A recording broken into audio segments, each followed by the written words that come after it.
songes et par des visions. Et je vais vous lire une prophétie qui a été faite ici, à Kinshasa, en 1995. Ça remonte. En 1995, au Palais du Peuple, il y a un homme de Dieu qui a dit ceci. Écoutez ça. Dans 2 ans, ce pays, le Zaïre, sera libéré. L'okapi, l'antilope spécifique à ce pays qui symbolise la restauration, partira de l'est du Zaïre vers l'ouest. Le peuple zaïrois sera très content.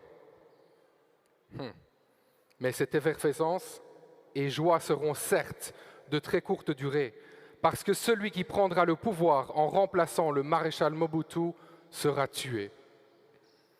Après sa mort, une crise profonde s'installera dans tout ce pays, au point où la population sera dans l'opprobre et la souffrance à un niveau très élevé.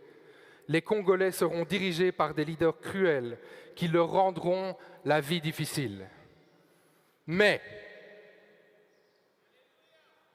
passé cette étape, moi, le Dieu de l'univers, je restaurerai ce pays par rapport à mon plan. Lorsque j'aurai délivré et restauré cette nation, je la rendrai tellement attrayante au point d'attirer vers elle des multitudes de gens venus du monde entier qui voudront s'y installer. Les investisseurs se bousculeront au portillon du pays juste pour avoir le droit d'y faire des affaires et s'y installer.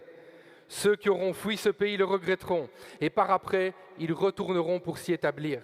Les gens se bousculeront à la porte d'entrée de ce pays car il deviendra un pays des merveilles.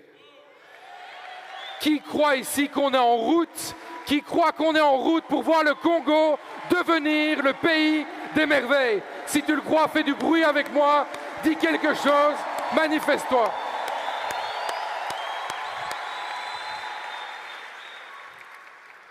En tout cas, moi j'y crois. Moi j'y crois. Et vous savez ce qu'il faut pour que ça se passe? Il faut d'abord que les gens reçoivent une vision. Il faut recevoir une vision. Et la bonne nouvelle, on vient de lire le verset Joël 2, 28, Dieu donne aussi des visions, n'est-ce pas?